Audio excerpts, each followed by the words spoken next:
early 2000s, I had an episode of it looks like chronic fatigue. I, I found it very hard to cope. I was under a lot of stress at the time, and I still had to go to work. How would you pay your mortgage otherwise? And so in the lunchtime, I'd go out to the park and sleep on the park bench. CT, how did you find Carnivore?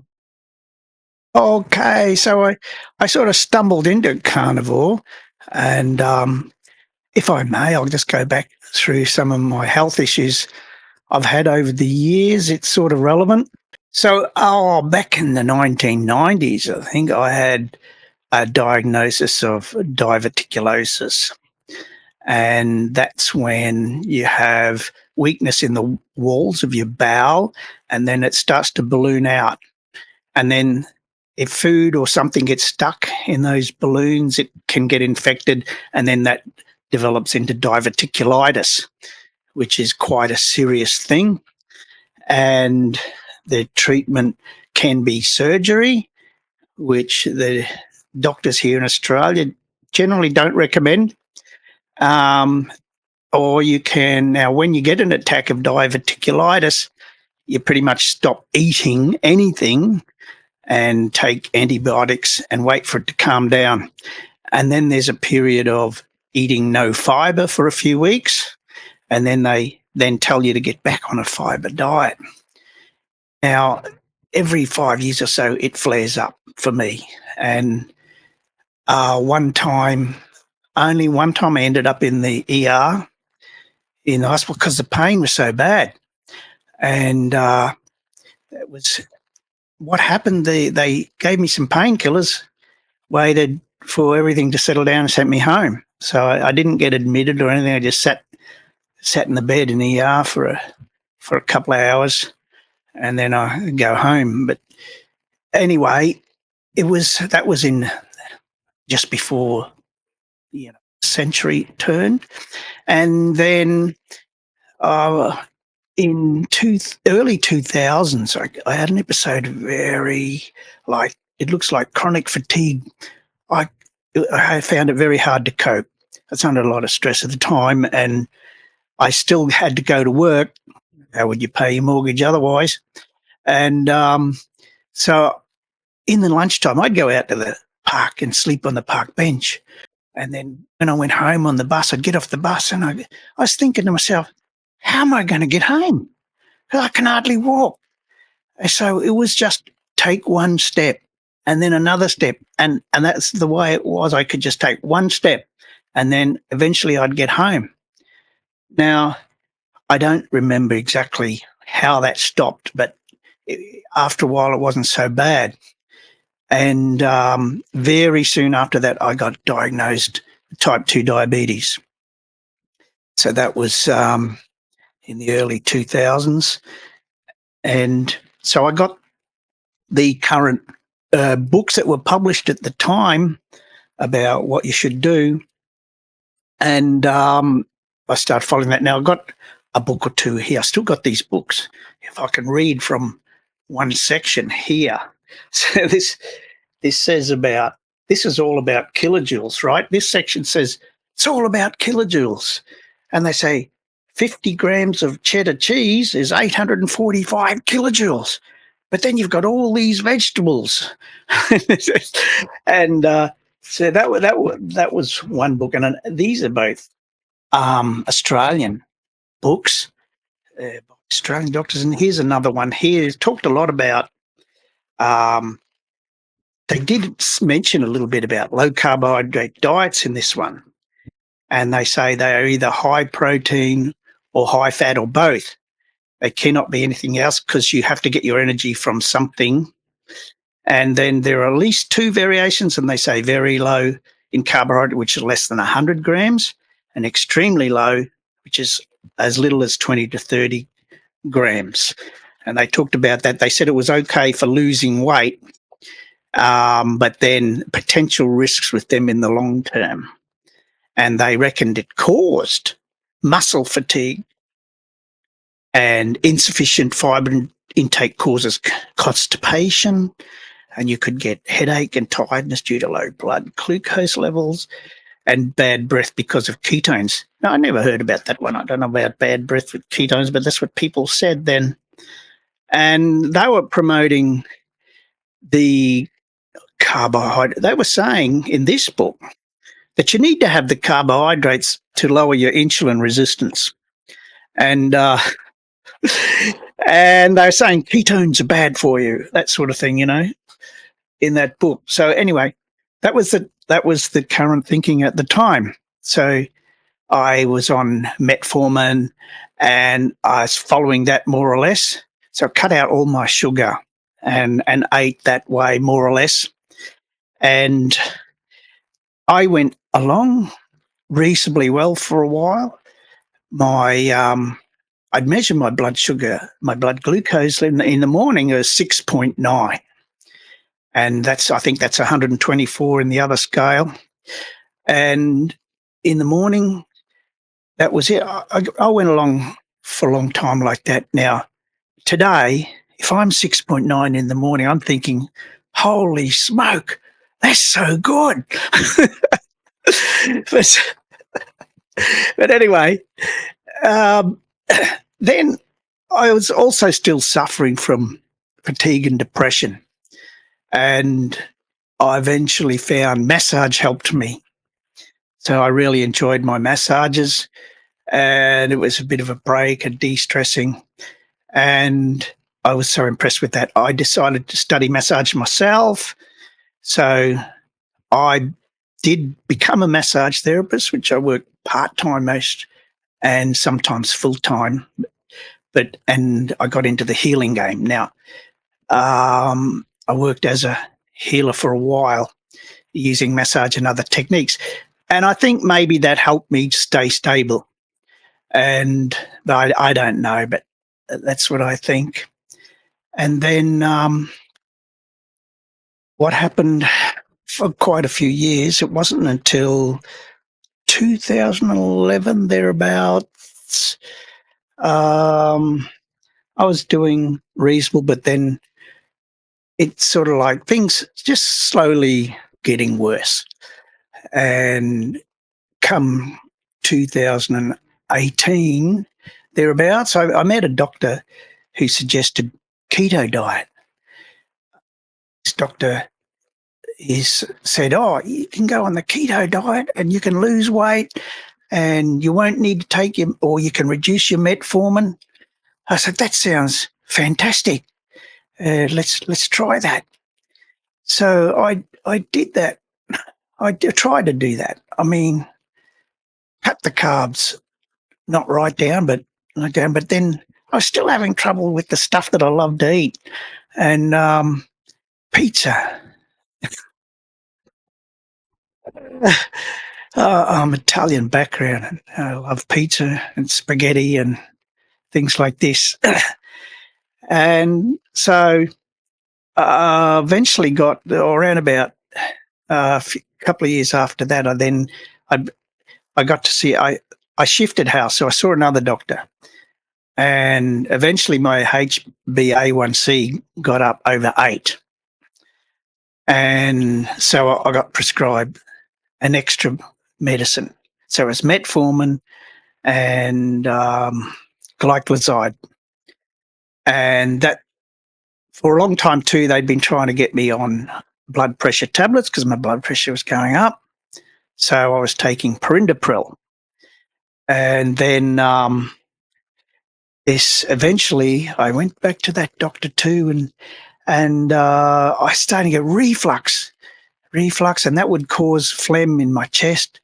And I went to the doctor, and she straight away, oh, fantastic, we got a medicine for that.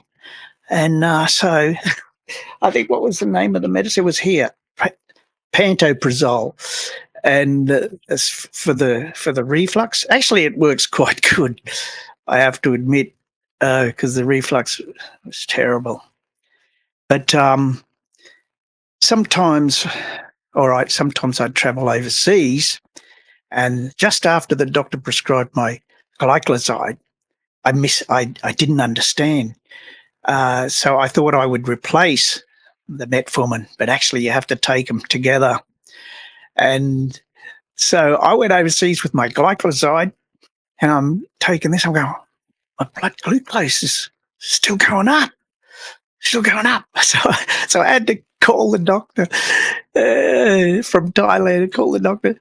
Am I supposed to take metformin and glycoside? Yes, supposed to take them both.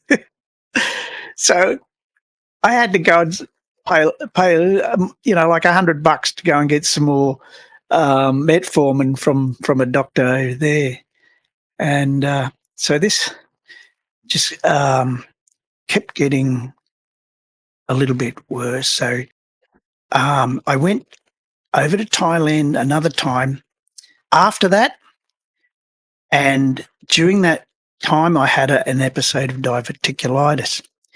Now, just before going there, I had my HbA1c checked, and it was over 8 point. When I went to I ended up in the hospital at Thailand with the diverticulitis, and they measured HbA1c is 8.6. So they did all these tests in the hospital in Thailand, and they wanted to perform surgery. And I've never been admitted to hospital until then, right? That was my first time in my life of being admitted to a hospital. And then they wanted to cut me up. And I'm thinking, hang on a minute, this has happened to me before. Nobody's ever suggested being cut before. Maybe these are people, if in doubt, cut it out type of people, you know. And I just wanted to get out of there. And my travel insurance was running out, so I would prefer to get out of the hospital. I had some flights booked to go back to Australia in a few days, so I managed to talk one of the doctors there into letting me out. So they let me out, and I went back on as a day patient and got my intravenous antibiotics for another couple of days while I was an outpatient. And then they said, all right, you can go back to Australia, but you've got to go to the hospital as soon as you land. And so, okay, I got back to Australia. I wasn't feeling too bad, right? Because I've been through this a few times before. Wasn't feeling too bad. So I went to the GP, and they go, why aren't you in hospital? so, so I went to the emergency department and spent 7 hours there. And they took a few tests, blah, blah, blah. I wasn't high priority because I wasn't dropping dead. And so then they say, oh, no, you're all right. You can go home. So now, even before I went to the hospital in Thailand, I knew, right, don't eat anything and take antibiotics. So actually did have some tablets I was taking before I went to the hospital, but they gave me the intravenous ones. And so actually, I think by the time I went to the hospital, I was already on the mend. But anyway, they thought it was very dangerous, but they decided it was too inflamed to cut, and I should wait 6 weeks and go and see a surgeon. And this is where the carnivore thing comes in. Now, a long time ago, I can't remember when, I'd heard about this eating plan where people eat bacon and eggs. And I thought, geez, that sounds pretty good. You can eat bacon and eggs because I love my bacon and eggs too. And then I think it was also around 2018, a friend told me about their diet where they ate meat and bacon and eggs, and they were absolutely delicious. And he looked pretty good. And I didn't do anything about that, but this was always in the back of my mind. And then here I was now. First of all, I couldn't eat anything for a few days. Then I know if I don't eat anything, my blood glucose comes down. And I also know that if you don't eat carbs, your blood glucose stays fairly stable. So I'm, and then they say, don't eat any fiber for a while. And I'm going, okay, so there's no carbs, no fiber. What's left?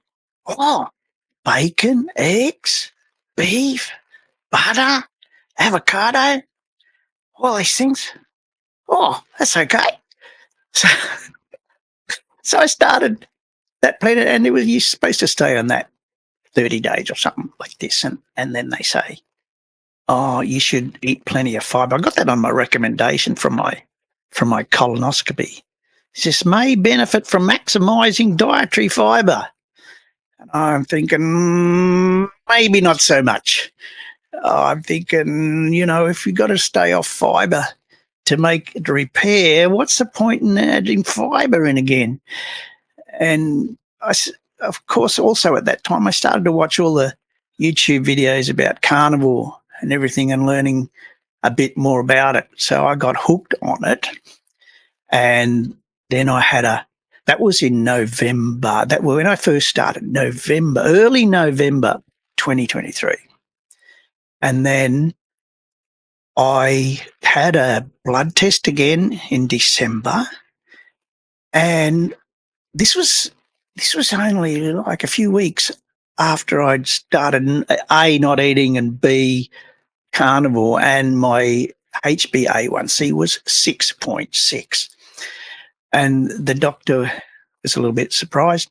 So I have had another blood test recently, but I don't know the results yet because I've got to go and pay the doctor again to go and get my own results, which is absolutely ridiculous. But anyway, I've also been to see the surgeon here since, and he says, oh, yeah, about that operation. He says, you cut out a section of the colon and then you stitch it back together. He says, oh, I love doing that operation.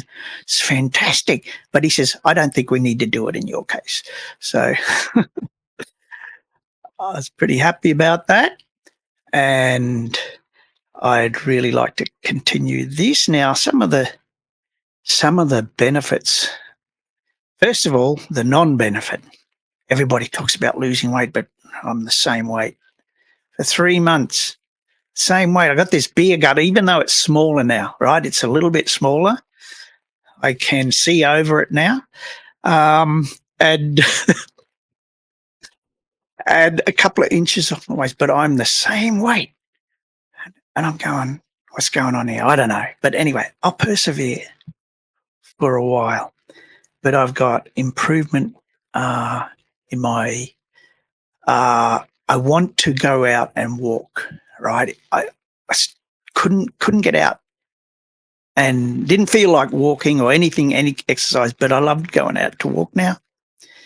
I'm not so much mental fatigue, so it's hard to describe, but you get lazy, really, really lazy.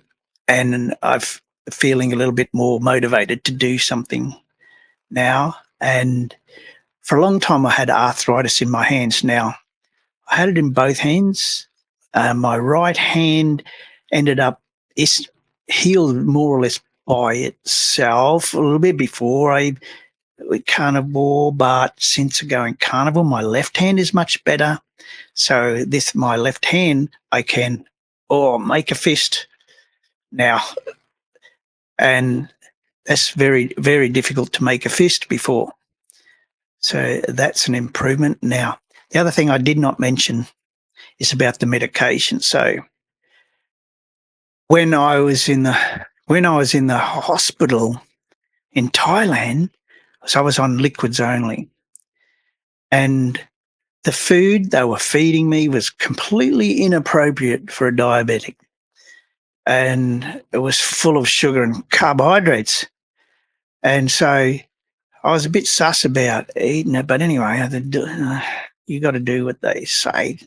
And then my blood sugar reading went right off the scale. Oh, too high, we have to give you insulin.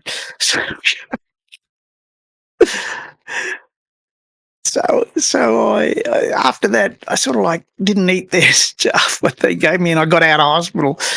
And So I knew also that if I kept taking my medication, that there was a danger my blood sugar would go too low. So while I was eating nothing, I cut my medication for my diabetes. And then when I started back eating it, I thought, look, I'm not going to eat any carbs. Why don't I just see how this goes? So no carbs and just eating meat and that. I didn't have to take my medication again.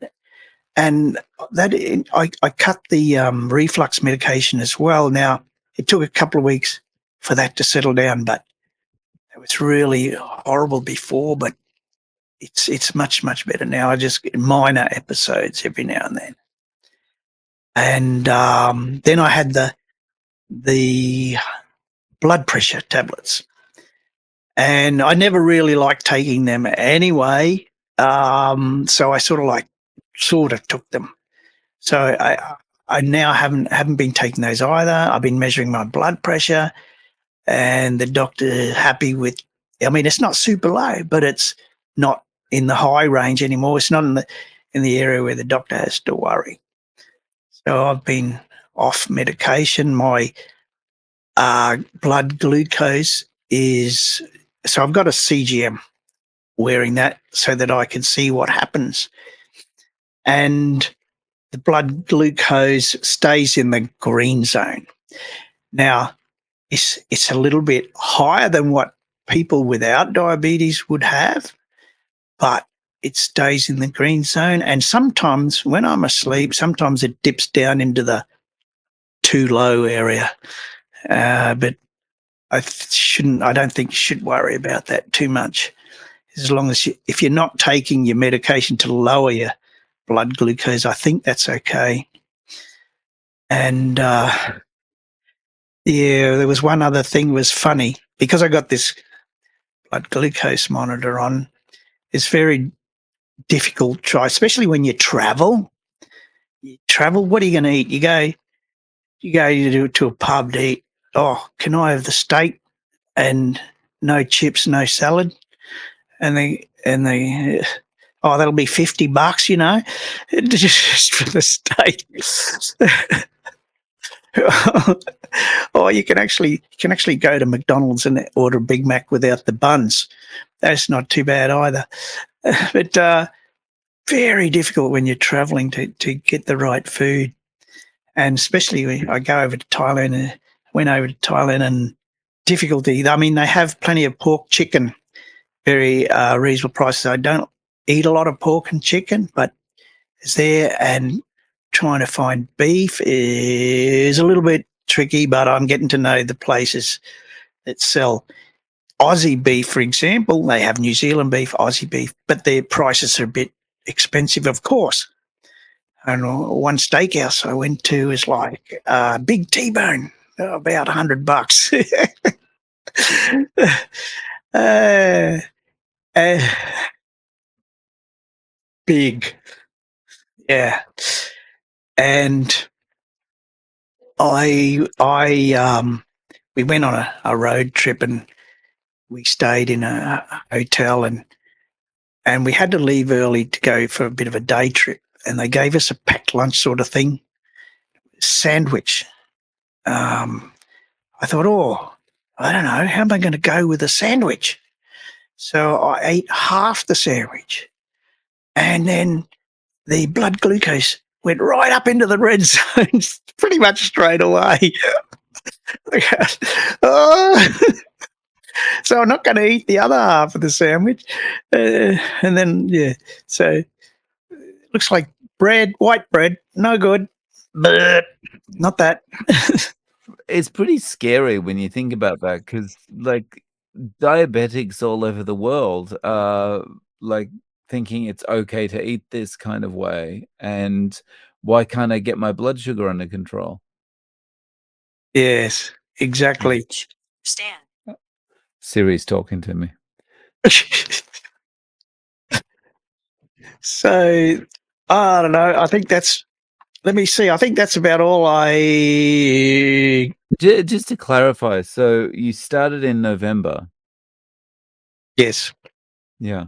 Okay. And, I mean, it's good to hear you're having, despite you say you haven't lost any weight yet, it's good to see things are improving, um, Yes. and you've got everything under control, but, um, how are you doing this? How are you eating day to day?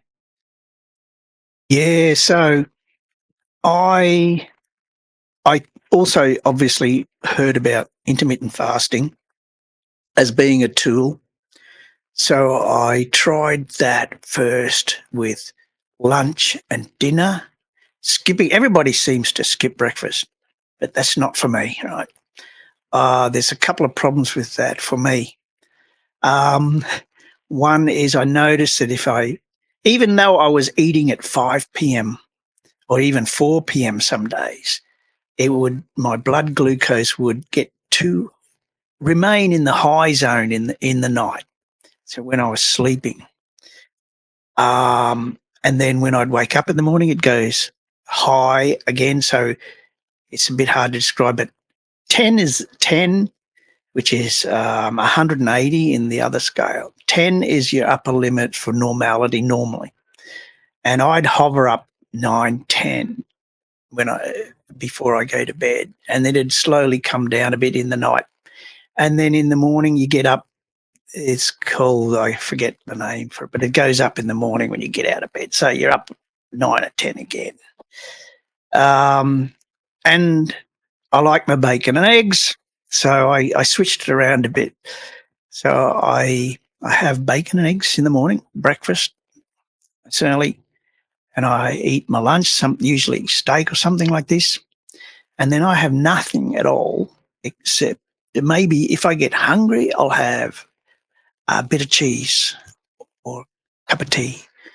So I basically don't eat much food after midday, and normally I don't get hungry, but sometimes I do, and I'll have a little snack of cheese or something. And then that's sort of like help my blood glucose to not get too high in the night. Um, so that's for me 2 meals a day. I haven't really tried the 1 meal a day. To me, it doesn't make sense for me right now. So I'm okay the way it is right now. But of course, I haven't lost any weight.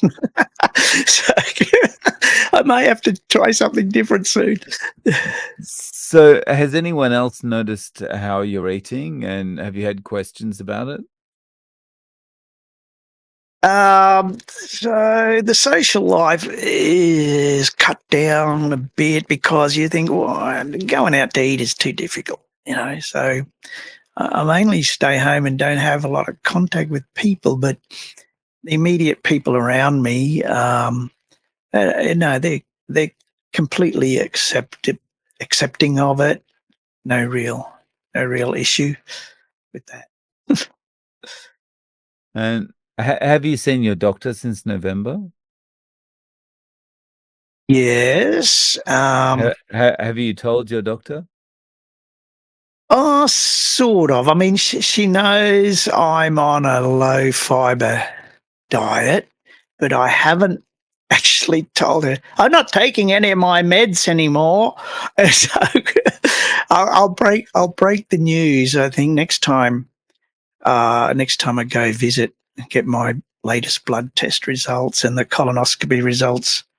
I didn't mention the colonoscopy, but I had one, and they said everything is reasonable. They did a couple of tests. I don't know the results yet, but what they say here, these findings are reassuring, and so they still got the diverticular associated colitis, and I'm hoping that will dissipate over time. To, yeah, It'd be good to, have the opportunity if you go in to see your doctor and your doctor says, "Well, everything's looking great. You seem to be doing so much better. The medicine's obviously working," and that's when you say, "Oh, well, I've got some news for you." yeah. So she's a very interesting doctor because I suggested um, doing a fasting insulin and a glycated human or something like that. I can't remember the exact name. She says, "No," she's like straight up and down. "No, we don't worry about that." It's almost like the doctors tend not to like to be asked or told what to look for, you know? It's like, "Hang on, I've studied a long time and paid a lot of money for this education. Don't you come in here with your wild ideas and try and." Yes, that's right. So, oh, I mean, when you realise that you've been eating wrong all these years, and this is the advice you've been given, it sort of like makes you a little bit mad. And I think in Australia we're lucky here. I think things are changing, and because recently the Diabetes Association has given the low carb the nod, and that's pretty good. I think if the government, I mean, people blame the government and they get to distrust government because of this bad advice, and then that leads to other conspiracy theories. But I'm not going to worry about that right now. And then that's very bad. I mean, the government, there needs to be people. You need to talk to your senators and people, your representatives, and try and get this message out there, because it really it's better for the government if people are healthy. I mean, how much money are they going to save? They're spending a lot of money on diabetes. So much. It can be saved. All they got to hear is that, yeah, the money, yeah, and they'll do something. I think the problem is, and I mean, of course, this is just my opinion, and I'm not accusing anyone of anything, but, um, I always imagined that, politics works like business altogether. In a regular business, everyone's focused on their KPIs. They're focused on making their bonus at the end of the year, and they're not interested in the long-term success of anything. They're just worried about, my promotion and my bonus and that kind of thing. Whereas and kind of if you align that with politicians, politicians are potentially worried about the favors they may receive or the assistance they might receive for their next election campaign from different interests or whatever, things like that. And the long-term health of the economy it's no longer a concern. It seems like it's no longer a concern for politicians like it would have been 50 years ago. Yeah, I think, yeah, I mean, I have great hope that there are some good people in government, and that good will win out. It's a matter of education. Once enough people get educated, and then the politicians start to hear it from every angle, and which is why the work that you do is very, very helpful. And the more people that put pressure on the politicians, then they're going to have to start to take notice. And I think especially since the Medicare bill is it's starting to get too high. That's really they can save $1 billion, and that message has got to be made public. Yeah. Um, and yeah, it would be like they would have so much more money for so many other things. And actually, it's kind of short-term thinking if they are not focused on this because it's still a vote winner because you can take all that money that you would have had to allocate to Medicare and put it into spending programs that people are going to go, yeah, that's going to improve my community. I'll vote for that. Right. Exactly. Yeah. Yeah. So if you were gonna give someone, advice about how to get started with carnivore, how to do it, what would you Oh, I don't know. I'm a bit of a special case, I suppose, because I had to go cold turkey, um, no eating. I I don't know that I'd recommend that to anybody. I mean, it's got to be an individual choice, but for me, I got no problems going cold turkey. That's it. I made up my mind. I'm no more carbs, and then no more fiber. Right, but of course it can disturb your gut a bit, and it will affect different people in different ways. Is For me, it was okay. It wasn't too bad. I mean, my bowel movements, for example, were a little bit erratic, but it's seems to have settled down now. And I did still feel a little bit bloated, but that seems to have settled down. Things for me, I never noticed any like keto flu or anything like that. Right? I don't even know what that is, but I never got really sick. And but of course, people are different, and you got to do what feels right for you. I reckon. I mean, if you're a particularly sensitive person, you just take it a little bit of a time, a little bit at a time. But if you're gung ho, silly person like me, just go, let's go, 100% today. Rip the Band-Aid off. Yeah. Mm. Cool.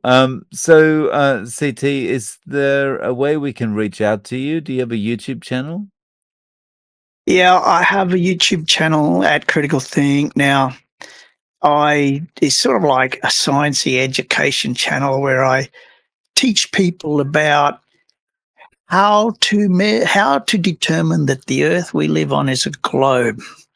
Now, this may be surprising, but some people get involved in misinformation and think that the Earth may be flat. And so I concentrate my efforts on doing experiments, and I do the maths for them because a lot of people can't do the math. And I show people how very easily it is to determine that the Earth is a globe. In fact, the picture behind me has two reasons why the Earth is a globe in there. I don't know how many people will see that, but I see the light shining, the sunlight shining on the bottom of the clouds is one giveaway. And the fact that the sun is actually rising up from under the ground should give you a clue the Earth ain't flat. I'll link to your YouTube in the show notes. And I really appreciate you coming on, CT. Thank you very much for sharing your story with us. Well, thanks, Dave, for all you do. I think it's a big help to people that are looking for information, and there's a lot of conflicting information. So I think these sorts of testimonials are a very big help for people trying to decide how they should eat. Thank you. CT, how did you find Carnivore? Hang on, I'm going to laugh now.